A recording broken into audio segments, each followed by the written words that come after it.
Animal control showed up at my door with a court order to seize my dog, Max, because my ex-best friend, Hannah, had filed multiple reports claiming he was dangerous and aggressive. But when the veterinary examination revealed poisoning in his bloodstream, we realized Hannah hadn't just been lying about his behavior, she'd been systematically poisoning him to make him sick and create evidence for her false reports. Before I dive into this story of the most twisted betrayal involving an innocent animal and the justice that followed, let me know where you're watching from in the comments below. Hit that like button if you've ever had someone target your beloved pet out of spite, and subscribe to True Revenge for more stories of justice served cold. My name is Jessica, I'm 28 years old, and until 8 months ago, I thought I knew the difference between a true friend and someone capable of harming an innocent animal. This story begins with adopting my best friend and ends with discovering that some people's cruelty knows no bounds. I adopted Max, a golden retriever, 3 years ago when he was just a puppy. He came from a rescue organization, and from the moment I saw his sweet brown eyes and wagging tail, I knew he was meant to be part of my family. Max was everything you'd want in a dog: gentle, loving, playful, and incredibly well-behaved. As a single woman living alone in a small house in suburban Denver, Max became my constant companion. He'd greet me at the door every day after work, curl up beside me while I watched TV, and sleep at the foot of my bed every night. He was friendly with everyone he met, loved children, and had never shown even a hint of aggression toward humans or other animals. My best friend Hannah has been part of my life since college. We'd been roommates our senior year and stayed close after graduation, even though she moved to the same city I did purely by coincidence. Hannah worked as a dental hygienist and lived in an apartment about 20 minutes away from my house. When I first adopted Max, Hannah seemed genuinely happy for me. She'd come over frequently to visit, bring him treats, and often offered to help with dog sitting when I traveled for work or had social commitments that would keep me away from home for extended periods. "Max is like the little brother I never had," she'd joke, playing with him in my backyard. "You're so lucky to have such a sweet, well-trained dog." For the first 2 years, everything seemed perfect. Hannah would often volunteer to take Max for walks when I was busy, watch him during my weekend trips, and even take him to the dog park sometimes when I was working late. Max always seemed happy to see her, and I appreciated having such a reliable friend to help with pet care. Problems started about 6 months ago, though I didn't recognize them as problems at the time. Max began having occasional episodes where he seemed lethargic and slightly off his normal behavior. Nothing dramatic, just days when he seemed tired or less enthusiastic about walks and playtime. "Maybe he's just getting older," Hannah suggested when I mentioned Max's occasional low energy. "Dogs start slowing down as they mature, even golden retrievers." I accepted her explanation and attributed Max's sporadic tiredness to normal aging, even though he was only 3 years old and should have been in his prime. Around the same time, Hannah began making subtle comments about Max that seemed strange to me. "Have you noticed Max seems a little more protective lately?" she asked one evening after dog sitting for me during a work conference. "Protective how?" I asked, confused. Max had always been friendly and social. "Just little things." He seemed hesitant when strangers approached your house while I was watching him. "Maybe he's developing some territorial instincts."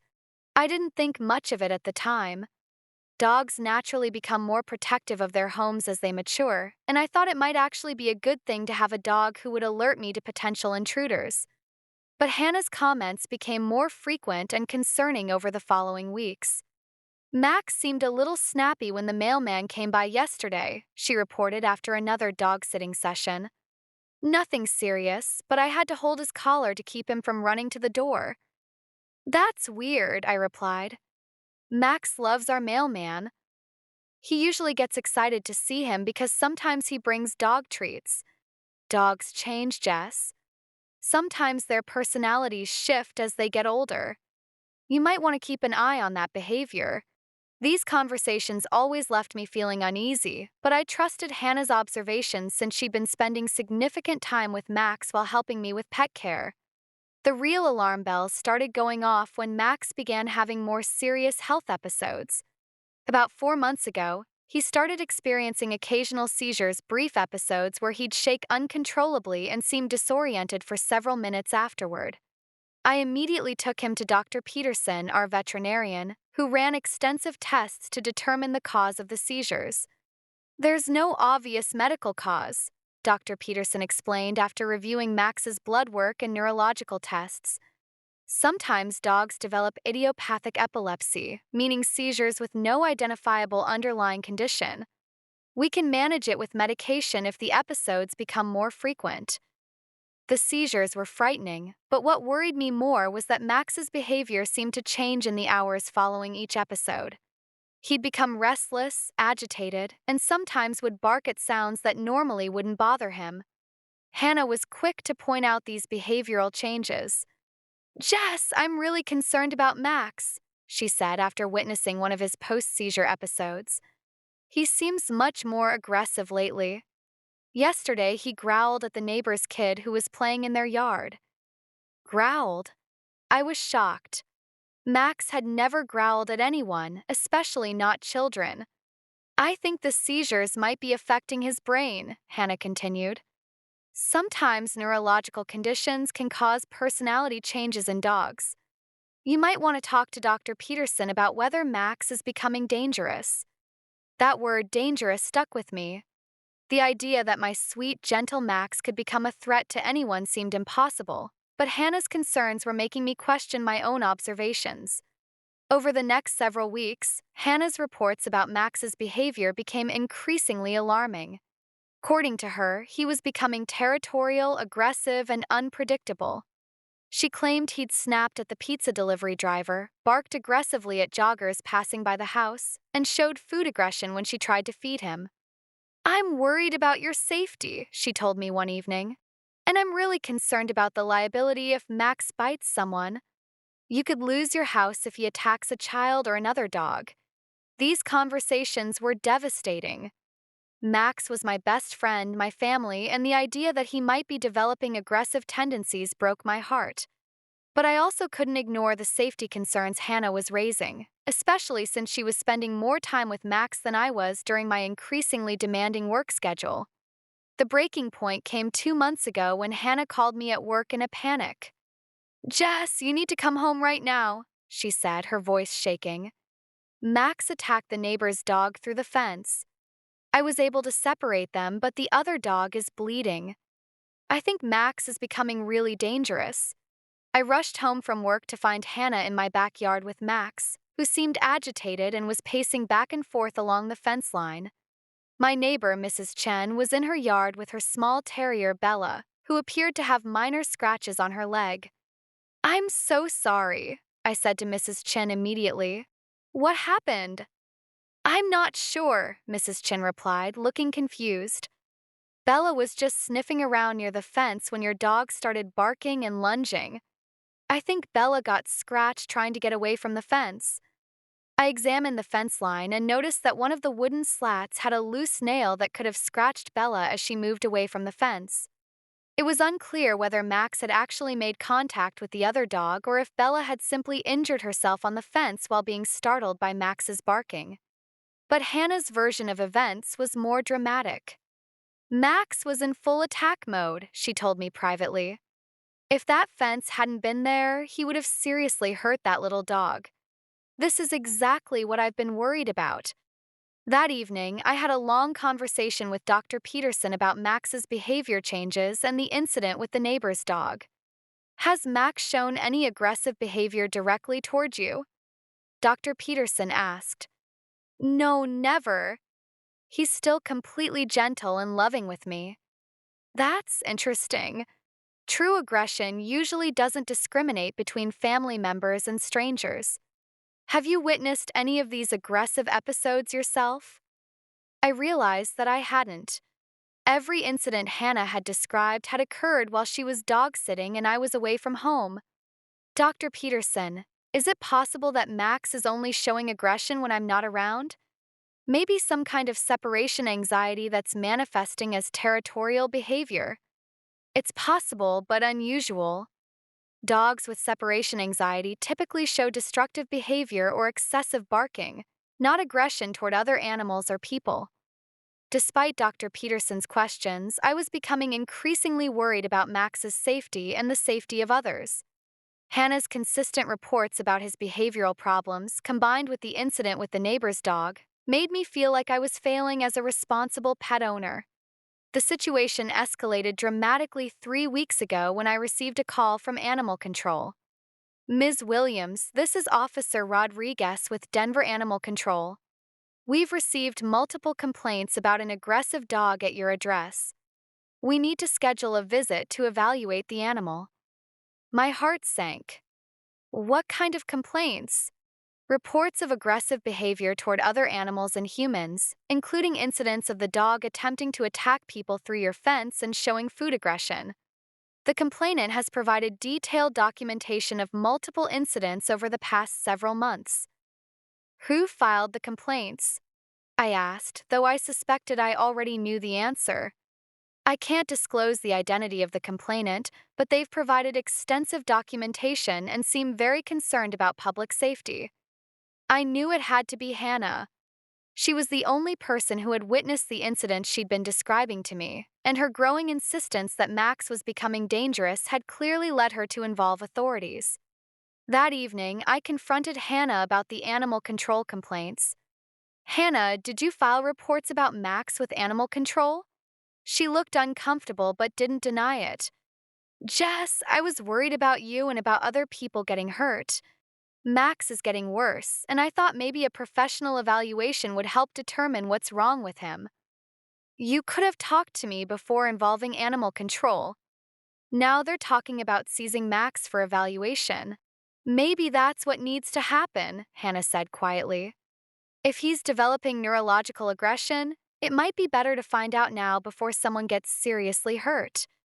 2 days later, Officer Rodriguez and 2 other animal control officers arrived at my door with a court order to seize Max for mandatory behavioral evaluation. This is a precautionary measure, Officer Rodriguez explained as I cried and held Max tightly. The dog will be evaluated by a certified animal behaviorist and veterinarian. If he's deemed safe, he'll be returned to you. If not, we'll discuss options for managing his care. I knew what options for managing his care meant. If Max was declared dangerous, the most likely outcome would be euthanasia. Max was transported to the county animal shelter, where he would undergo a comprehensive evaluation including medical tests, behavioral assessments, and observation by trained professionals. I was devastated. The idea of losing Max was unbearable, but I also felt guilty for potentially putting others at risk if Hannah's reports about his aggression were accurate. Hannah tried to be supportive during this terrible time. I know this is hard, she said, but you're doing the right thing. If Max is sick, the evaluation will help determine the best treatment. And if he's becoming dangerous, it's better to address it now. The evaluation process took 5 days. During that time, I called the shelter daily for updates on Max's condition and behavior. On day 3, I received an unexpected call from Dr. Martinez, the veterinarian conducting Max's medical evaluation. Ms. Williams, I need to ask you some specific questions about Max's recent health history and diet. Has he been experiencing seizures or neurological symptoms? Yes, he's had several seizures over the past few months, and I've noticed some behavioral changes afterward. Have you made any changes to his food, treats, or environment recently? No, I've been feeding him the same food for years. The only change is that my friend has been helping with pet sitting more often while I've been busy with work. When you say pet sitting, does that include feeding Max? Yes, Hannah usually feeds him when she's watching him. Why are you asking these questions? Dr. Martinez paused. We've found some concerning results in Max's blood work that suggest possible poisoning. I need you to bring any food, treats, or medications that Max has access to so we can test them for contamination. Poisoning. The word hit me like a physical blow. What kind of poisoning? I asked, my voice shaking. The blood work shows elevated levels of compounds consistent with antifreeze poisoning. Ethylene glycol is highly toxic to dogs and can cause neurological symptoms, seizures, and behavioral changes.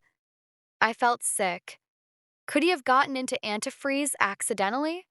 It's possible, but the levels in his system suggest repeated exposure over time rather than a single acute poisoning event. This appears to be chronic poisoning that's been occurring over several months. As I hung up the phone, a horrible realization began to form in my mind. Max's symptoms had started around the same time that Hannah began dog-sitting more frequently. His behavioral problems only occurred when I wasn't around to witness them, and Hannah had been the one pushing for me to consider euthanasia, even filing the animal control complaints that had led to Max being seized. I immediately drove to the shelter with samples of Max's food, treats, and water bowls for testing. Dr. Martinez also wanted to interview me in detail about Max's care routine and anyone who had access to him. Dr. Martinez, is it possible that someone could be poisoning Max deliberately? Unfortunately, yes. Antifreeze poisoning in dogs is sometimes intentional because ethylene glycol has a sweet taste that dogs find appealing. Small, repeated doses can cause the exact symptoms you've described: seizures, neurological issues, and behavioral changes. If someone was poisoning him, how would they do it? Ethylene glycol can be mixed into food or water. It's odorless, and the sweet taste masks its presence. A person with regular access to the dog's food or water could easily administer small doses over time. The implications were devastating. Hannah had been systematically poisoning Max, causing his health problems and behavioral issues, then using those same symptoms as evidence that he was dangerous and should be euthanized. Dr. Martinez, can you test Max's symptoms and behavior now that he's been away from his normal environment? Actually, that's why I called you.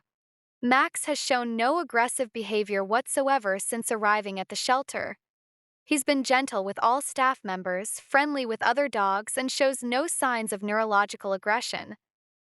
His behavior is completely inconsistent with the reports that led to his seizure.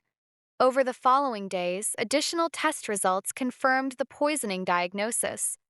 Max's food and water bowls tested positive for ethylene glycol residue, and his blood work showed improvement as the poison cleared from his system.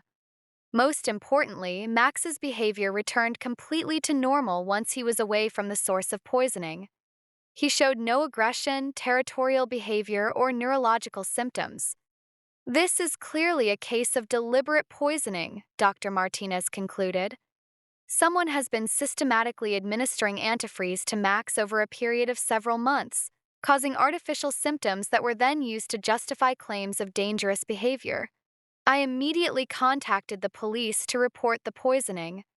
Detective Walsh was assigned to investigate what was now a criminal case of animal cruelty and filing false reports. Do you have any idea who might have had the opportunity to poison Max? Detective Walsh asked. My friend Hannah has been dog-sitting regularly over the past several months. She's the one who reported most of the behavioral problems and filed the animal control complaints. We'll need to interview her and examine any evidence related to Max's care routine. When Detective Walsh contacted Hannah for an interview, her initial response was shock and denial. I can't believe someone would poison Max, she told the detective. I've been so worried about his health and behavior. I even encouraged Jessica to seek professional help for him. But as the investigation deepened, inconsistencies emerged in Hannah's story. Security camera footage from my neighborhood showed Hannah arriving at my house on multiple occasions when I wasn't home, staying much longer than necessary for simple dog care tasks. More damaging was Hannah's internet search history, which Detective Walsh obtained through a warrant. Her computer showed extensive searches about antifreeze poisoning in dogs, including searches for how much antifreeze to make a dog sick, antifreeze symptoms in dogs, and how to report a dangerous dog. The timeline of her searches corresponded exactly with the beginning of Max's health problems. Additional evidence came from Hannah's social media accounts, which showed posts about being concerned for a friend's safety and sharing articles about dangerous dogs that should be euthanized for public safety. Most damning was a text message thread Detective Walsh discovered between Hannah and an unknown number, discussing her plan to solve the Max problem and references to making Jessica see that keeping him isn't safe. When confronted with this evidence, Hannah's story began to change. Maybe I was wrong about Max being aggressive, she admitted. I might have overreacted to normal dog behavior because I was concerned about Jessica's safety. But she continued to deny the poisoning allegations, claiming she had no idea how antifreeze could have gotten into Max's system. The breakthrough in the case came when Detective Walsh executed a search warrant for Hannah's apartment. Hidden in her bedroom closet, investigators found a half-empty container of antifreeze and a small syringe that tested positive for ethylene glycol residue. They also found a journal where Hannah had documented her poisoning activities, including dates, amounts of antifreeze administered, and Max's resulting symptoms. The journal entries revealed the depth of her planning and the calculated nature of her crime. Day 15 gave Max a small dose in his dinner. Jessica was at a work conference. He seemed lethargic for a few hours. Told Jessica he seemed tired when she called to check on him. Day 32 increased dose slightly. Max had a minor seizure episode. Mentioned to Jessica that he seemed more aggressive afterward. She's starting to worry. Day 58, Max had a stronger reaction to the latest dose. Barked at the mailman while having a neurological episode. Told Jessica he tried to attack through the door. She's considering vet visit. Day 73, perfect opportunity, neighbor's dog near fence when Max was having an episode. Made sure scratches on the fence looked like attack damage. Jessica completely believes Max is becoming dangerous now. Day 89 called animal control. Provided detailed reports of Max's aggressive behavior. They're taking this seriously. Soon Jessica will see that keeping Max is impossible. The journal revealed that Hannah's ultimate goal was to have Max euthanized, though her motivation wasn't entirely clear from the entries. Additional investigation uncovered Hannah's deeper motivation for targeting Max. According to friends and family members interviewed by Detective Walsh, Hannah had been increasingly jealous of my close relationship with Max and felt that the dog took too much of my time and attention away from our friendship. Hannah had also been struggling financially and had asked me for several loans over the past year, which I'd provided without question. But she'd been growing resentful that I was spending money on Max's care, food, and toys while she was dealing with financial stress. In her twisted thinking, eliminating Max would solve multiple problems. I'd have more time for our friendship, more money to potentially help her financially, and she'd be seen as the concerned friend who tried to protect me from a dangerous animal. Hannah was arrested and charged with animal cruelty, filing false reports, and attempted fraud. The animal cruelty charge was elevated to a felony due to the premeditated and systematic nature of the poisoning. Max was immediately released back to my custody, and Dr. Martinez confirmed that with proper treatment, he would make a full recovery from the poisoning with no lasting effects. Criminal trial took place 4 months later. The evidence against Hannah was overwhelming: the journal, the physical evidence of antifreeze and syringe, her internet search history, and Max's complete behavioral recovery once removed from the poisoning environment. Hannah's defense attorney tried to argue that she'd been genuinely concerned about Max's behavior and that the poisoning was accidental, possibly from environmental contamination.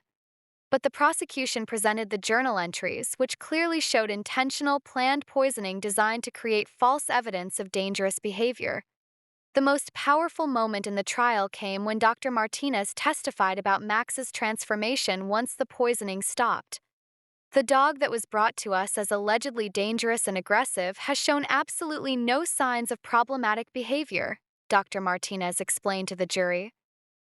Max is gentle, friendly, and shows no neurological aggression whatsoever. The behavioral problems reported by the defendant were entirely artificial, created by systematic poisoning. Hannah was found guilty on all charges and sentenced to 2 years in prison for felony animal cruelty, plus additional time for filing false reports and attempted fraud.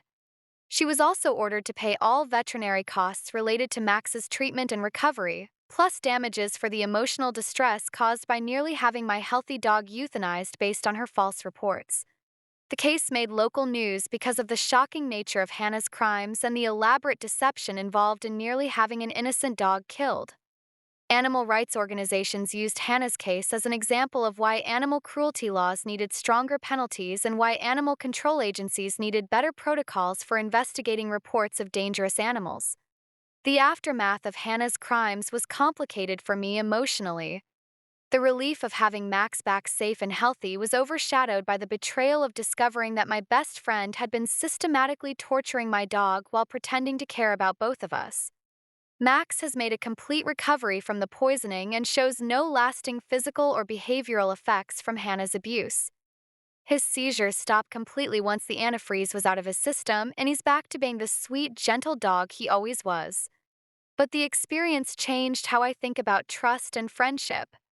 Hannah had been in my life for over 6 years, and I'd never suspected she was capable of such calculated cruelty. The hardest part was realizing how close I'd come to losing Max permanently. Dr. Martinez hadn't been thorough enough to test for poisoning. Max could have been euthanized based on Hannah's false reports and artificially created behavioral problems. Today, Max is 4 years old and living his best life. He's healthy, happy, and surrounded by people who genuinely care about his well-being. I've been much more careful about who I trust with access to my home and my dog, but I haven't let Hannah's betrayal make me cynical about all friendships. The experience taught me the importance of trusting my own observations over other people's reports, especially when it comes to those I love most. I knew Max's true nature better than anyone, and I should have questioned Hannah's increasingly alarming reports about behavioral changes I'd never witnessed myself. It also showed me how effective advocacy can be when animals can't speak for themselves. Dr. Martinez's thorough investigation and Detective Walsh's commitment to pursuing the case ensured that justice was served for both Max and me. Hannah's attempt to have my dog killed through deception and false reports backfired when veterinary science exposed her systematic poisoning. The evidence she tried to create became the proof that sent her to prison. Sometimes the people we trust most are capable of the greatest betrayal, but sometimes the truth comes out through careful investigation and the dedication of professionals who refuse to accept convenient explanations. If you enjoyed this story of animal cruelty exposed and justice served, please give this video a like and subscribe to True Revenge for more stories of consequences. Share your own experiences with pet safety in the comments below. Have you ever had someone threaten or harm your beloved animal? Remember, trust your instincts when it comes to your pet's health and behavior. If someone's reports about your animal don't match your own observations, seek professional evaluation from qualified veterinarians and animal behaviorists. Thank you for listening to my story, and remember, innocent animals depend on us to protect them from those who would harm them, even when those threats come from people we trust.